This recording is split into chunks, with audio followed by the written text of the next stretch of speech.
तो चलिए राजनीति शास्त्र की क्लास से शुरुआत करते हैं। आज 209 दिन पहले, आज से ठीक 209 दिन पहले नितिन नवीन बीजेपी के सबसे युवा राष्ट्रीय अध्यक्ष बनाए गए थे और आज 17 अगस्त को उनकी पसंदीदा टीम चुन ली गई। नितिन नवीन की नई टीम में कुल 67 पदाधिकारियों के नाम शामिल हैं। संगठन में कई बड़े फेरबदल भी किए गए हैं। कई पुराने अनुभवी चेहरों को नई जिम्मेदारी के साथ संगठन में वापस लाया गया है, तो वहीं कई नए चेहरों पर बड़ा भरोसा जताया गया। लेकिन इस लिस्ट में 5 नाम सबसे ज्यादा चर्चा में हैं।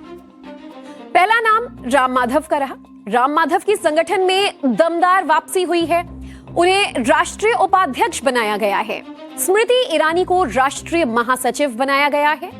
पीयूष गोयल को राष्ट्रीय कोषाध्यक्ष की जिम्मेदारी सौंपी गई है। वहीं दीपक म्हस्के को बीजेपी आईटी सेल का हेड बनाया गया है और रूप कुमारी चौधरी को महिला मोर्चा का अध्यक्ष। तो चलिए बात करते हैं राम माधव की। बीजेपी की सक्रिय सांगठनिक राजनीति से वो सितंबर 2020 में बाहर हो गए थे।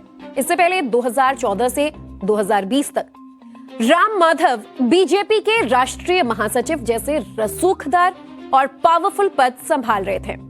यानी वो करीब 7 साल तक बीजेपी में सुपर एक्टिव रह चुके हैं, जबकि पिछले 6 साल से टोटली इनएक्टिव थे। लेकिन जब उन्होंने राष्ट्रीय उपाध्यक्ष बनकर बीजेपी की टॉप कोर टीम में दमदार वापसी की, अगला महत्वपूर्ण नाम स्मृति ईरानी का है। 2024 में लोकसभा चुनाव हारने के बाद स्मृति चुनावी राजनीति से भी दूर हो गई थी। उनके पास संगठन में भी कोई पद नहीं था, ना कोई काम। 2 साल से वो साइलेंट मोड पर थी। टीवी की दुनिया में भी लौट गई थी।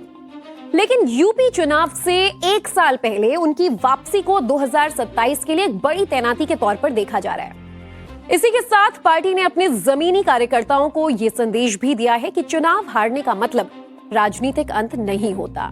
पार्टी अपने मजबूत पॉलिटिकल एसेट्स यानी कि राजनीतिक संपत्तियों को सही वक्त पर सही जगह इस्तेमाल करती है।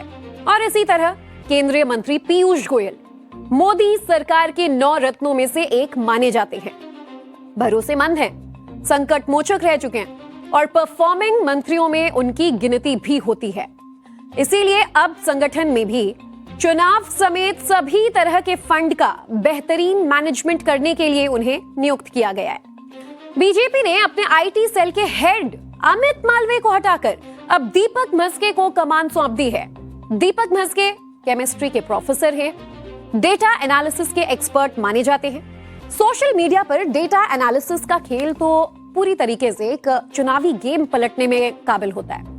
नितिन नवीन के साथ मिलकर उन्होंने अपनी ये काबिलियत छत्तीसगढ़ विधानसभा चुनाव में दिखाई भी थी और वहीं से वो पार्टी की नजर में आए। जबकि छत्तीसगढ़ से सांसद रूप कुमारी चौधरी आरएसएस बैकग्राउंड से आती हैं और पूर्व सीएम रमन सिंह की बेहद करीबी मानी जाती हैं। तो उनका चुनाव आधी आबादी के बीच बीजेपी की वैचारिक पैठ बढ़ाने की सोची समझी रणनीति के तौर पर भी देखा जा रहा है। यानी देखा जाए तो नितिन नवीन की नई टीम एक पूरी तरीके से इंटरपर्सनल पॉलिटिक्स यानी व्यक्ति केंद्रित राजनीति कम और संगठन सर्वोपरि वाली सोच पर ज्यादा आधारित है, जिसमें इन बातों का ध्यान रखा गया है। आरएसएस और संगठन का मुख्य ढांचा बरकरार रखा गया है। पुराने अनुभवी नेताओं की वापसी भी हुई है। हाई प्रोफाइल नेताओं को नई जिम्मेदारियों के साथ ही 2027 और 2029 की तैयारी का टास्क दिया गया है। नई टीम में जातिगत समीकरण और क्षेत्रीय समीकरण का पूरा ख्याल रखा गया है। मीडिया और सोशल मीडिया की टीम पर भी पूरा फोकस रहा। जेन जी को ध्यान में रखा गया और इसीलिए आईटी हेड का नया नेतृत्व चुना गया। नए तरीके से अल्पसंख्यकों तक पहुंच बनाने की कोशिश भी की गई है। नई टीम के गठन में सेल, कैडर और राज्यों के प्रतिनिधित्व पर जोर दिया गया है। तो नितिन नवीन को अपनी नई टीम से उम्मीद है कि वो पार्टी को और ज्यादा मजबूत बनाएंगे। उन्होंने बधाई भी दिया और लिखा कि मुझे पूरा विश्वास है कि टीम के सभी सदस्य कार्यकर्ता भाव से संगठन को और ज्यादा सशक्त बनाते हुए विकसित भारत के संकल्प और राष्ट्र सेवा के ध्येय को नई ऊंचाइयों पर ले जाएंगे। जबकि पीएम मोदी के बधाई संदेश से ये लगा कि नितिन नवीन की नई टीम का चुनाव जमीनी अनुभव और पार्टी के प्रति संपूर्ण समर्पण के पैमाने पर किया गया है।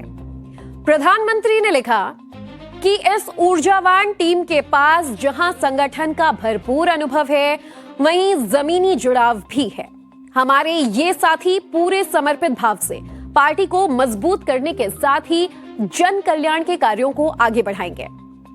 यानी बीजेपी की नई नेशनल टीम के गठन का मकसद चुनाव के साथ ही पार्टी को और ज्यादा मजबूत बनाना भी है।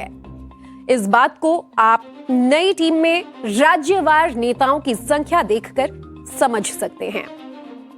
तो चलिए आपको ये संख्या भी एक बार हम अच्छे से विस्तार से बता देते हैं। दिल्ली से देखिए 10 सदस्यों को आज संगठन में जगह मिली है। और ध्यान से सुनिए, ध्यान रहे कि आने वाले वक्त में किन किन राज्यों में चुनाव भी होने हैं और इन राज्यों के आंकड़े से क्या साबित होता है। उत्तर प्रदेश से 8 सदस्यों को चुना गया है। मध्य प्रदेश की बात करें तो 6 नाम जो एमपी से बिलोंग करते हैं वो अब संगठन में पद संभालेंगे। महाराष्ट्र से 5, राजस्थान, उत्तराखंड और गुजरात तीनों राज्यों से 4 सदस्यों को संगठन में जगह मिली है। वहीं बिहार से 3, छत्तीसगढ़, ओडिशा, आंध्र प्रदेश, पंजाब, पश्चिम बंगाल, केरलम और हरियाणा से 2 सदस्य चुने गए हैं। जबकि कर्नाटक, त्रिपुरा, झारखंड, नागालैंड, तमिलनाडु, असम और चंडीगढ़ से 1 सदस्य चुने गए हैं। समझिए, यानी बीजेपी ने 22 राज्यों के नेताओं को 22 राज्यों के नेताओं को अपनी नेशनल टीम में प्रतिनिधित्व देकर क्षेत्रीय समीकरण को बाकायदा साधने की कोशिश की है। लेकिन आपको यह देखकर भी हैरानी होगी कि बीजेपी ने चुनाव से ज्यादा संगठन को मजबूत करने पर ध्यान दिया है। नई टीम में दिल्ली से 10 सदस्य हैं, यूपी से सिर्फ 8 सदस्य चुने गए हैं। जबकि दिल्ली में इसी साल चुनाव हो चुका है और यूपी में अगले साल चुनाव होना है। लिहाजा बीजेपी की नेशनल टीम में यूपी से सदस्यों की संख्या दिल्ली से ज्यादा होनी चाहिए थी। लेकिन बीजेपी ने इस टीम को गठित करते समय चुनाव के साथ साथ सरकार और संगठन के बीच संतुलन बनाने की कोशिश की है। आप देखिए और समझिए। देखिए, यूपी से केंद्र में प्रधानमंत्री समेत 10 मंत्री हैं, जबकि बीजेपी की जो नई नेशनल टीम है उसमें 8 सदस्य हैं और यही सत्ता और सरकार के बीच प्रतिनिधित्व का संतुलन बिठाने का काम होता है। जबकि दिल्ली से सबसे ज्यादा 10 सदस्यों को चुने जाने का मतलब दिल्ली की स्थानीय राजनीति को चमकाना बिल्कुल नहीं है। इस बार पार्टी का ध्यान पूरी तरह से data analysis, social media management, narrative building और एआई का बेहतरीन उपयोग करने पर होगा। दिल्ली में बीजेपी का हेडक्वार्टर है, जहां बैठकर पार्टी के ये 10 वरिष्ठ रणनीतिकार पूरे देश और खासकर यूपी की ग्राउंड रिपोर्ट को हर मिनट ट्रैक कर सकेंगे। बूथ और पन्ना प्रमुख का मैनेजमेंट, जो बीजेपी की जीत की सबसे बड़ी वजह रहा है, उसे भी पार्टी हेडक्वार्टर में बैठकर 24 घंटे मॉनिटर किया जाएगा। तो देखिए, मोदी सरकार ने कैसे हर फैक्टर को साधने की कोशिश की और साथ ही महिला आरक्षण को लेकर जिस तरह से मुखर रहे, उसके बाद इंतजार इस बात का भी था कि नितिन नवीन की इस नवीन टीम में महिलाएं कितनी होंगी, क्योंकि प्रधानमंत्री नरेंद्र मोदी ने 2023 में महिला आरक्षण विधेयक पास होने के बाद लगातार 2029 के लोकसभा चुनाव में इसे लागू करने पर जोर दिया है। हालांकि वक्त पर जनगणना नहीं होने और संविधान संशोधन विधेयक संसद में पारित नहीं होने के कारण मामला अभी भी अटका हुआ है। लेकिन 15 अगस्त को लाल किले की प्राचीर से भी प्रधानमंत्री ने एक बार फिर महिला आरक्षण पर अपने इरादे साफ किए और सवाल था कि जो पीएम बोल रहे हैं उनकी पार्टी उसे किस हद तक पूरा खुद कर पाएगी। तो बीजेपी में राष्ट्रीय अध्यक्ष के बाद सबसे बड़ा पद होता है राष्ट्रीय उपाध्यक्ष का। नितिन नवीन ने अपनी टीम में 13 उपाध्यक्ष नियुक्त किए हैं, जिसमें से 6 महिलाएं हैं।